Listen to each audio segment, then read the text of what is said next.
బ్యాంకులు, బ్యాంకింగేతర ఆర్థిక సంస్థ ఎన్బిఎఫ్సిల్లో రుణాలు తీసుకోవాలంటే క్రెడిట్ స్కోర్ బాగుండాలి.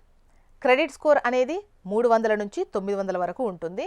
750 నుంచి 900 మధ్య ఉంటే చాలా బాగున్నట్టు, 650 నుంచి 750 వరకు ఉంటే బాగుందని, 550 నుంచి 650గా ఉంటే పర్వాలేదని, ఇక 300 నుంచి 550గా ఉంటే బాగా లేదని. స్కోర్ బాగుంటే రుణ సదుపాయం త్వరగా అందడమే కాకుండా ఈ వడ్డీ రేట్లు కూడా తక్కువగా అందుతాయన్న విషయం తెలిసిందే కదా. క్రెడిట్ స్కోర్కు సంబంధించి తాజాగా జారీ చేసిన ముసాయిదా మార్గదర్శకాల్లో రిజర్వ్ బ్యాంక్ ఆఫ్ ఇండియా పలు కీలక నిర్ణయాలు తీసుకుంది. దేశీయంగా రుణాల నిర్మాణాన్ని బలోపేతం చేయడానికి తెచ్చిన ఈ గైడ్లైన్స్ వచ్చే ఏడాది ఏప్రిల్ 1 నుంచి అమల్లోకి వస్తాయి. వీటి ప్రకారం క్రెడిట్ ఇన్ఫర్మేషన్ కంపెనీలు రుణదాతలు తప్పుడు సమాచారం ఇస్తే జరిమానా తప్పవు. ప్రస్తుతం 15 రోజులకోసారి క్రెడిట్ స్కోర్ను అన్ని సిఐసిలు అప్డేట్ చేస్తున్నాయి కదా. అయితే వచ్చే ఏడాది ఏప్రిల్ 1 నుంచి వారానికోసారి అప్గ్రేడ్ చేయాలి.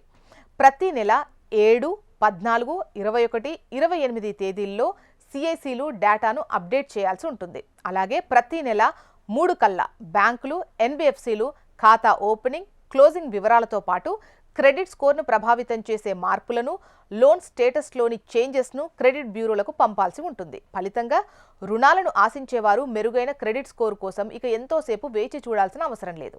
లోన్ లేదా క్రెడిట్ కార్డు క్లోజర్ గురించి అదే రోజు బ్యాంకులు తప్పనిసరిగా సిబిల్కు తెలియపరచాలి. ప్రస్తుతం చాలా టైం పడుతోంది. దీనివల్ల కస్టమర్లకు కొత్త రుణాల విషయంలో సమస్యలు ఎదురవుతున్నాయి. నూతన మార్గదర్శకాలు అమలైతే ఈ సమస్య ఉండదు. కస్టమర్ అనుమతి లేకుండా బ్యాంకులు, ఎన్బిఎఫ్సిలు క్రెడిట్ రిపోర్టుల్లో తల దూర్చలేవు. దీనివల్ల అనవసరంగా సిబిల్ స్కోర్లో పతనం అనేది ఉండదు. క్రెడిట్ ప్రొఫైల్ భద్రంగా ఉంటాయి. బ్యాంకులు, ఎన్బిఎఫ్సిలు ఖాతాదారుల గురించి తప్పుడు సమాచారాన్ని సిఐసిలకు ఇచ్చినట్టు తేలితే నిర్లక్ష్యంగా వ్యవహరించిన భారీ జరిమానాలు ఎదుర్కోక తప్పదు. దీంతో ఖచ్చితత్వంతో కూడిన సమాచారమే బదిలీ అవుతుంది. అంతటా పారదర్శకత ఉంటుంది. అలాగే సకాలంలో బ్యాంకు సమాచారాన్ని పంపకపోతే సిఐసిలు ఆర్బీఐ దక్ష్ పోర్టల్లో కంప్లైంట్ చేయొచ్చు. క్రెడిట్ స్కోర్ అప్డేట్ టైం తగ్గితే బ్యాంకులు రుణగ్రహీతలకు మరింత ప్రభావవంతమైన వడ్డీ రేట్లు, టెన్యూర్ను ఆఫర్ చేయొచ్చు. దీనివల్ల ఇటు కస్టమర్లకు, అటు రుణదాతలకు లాభం.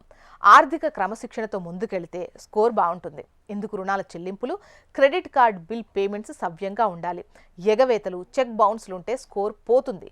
డిఫాల్టర్ ముద్రపడే ప్రమాదం ఉంది. కాబట్టి అనవసరపు రుణాల జోలికి వెళ్ళకండి.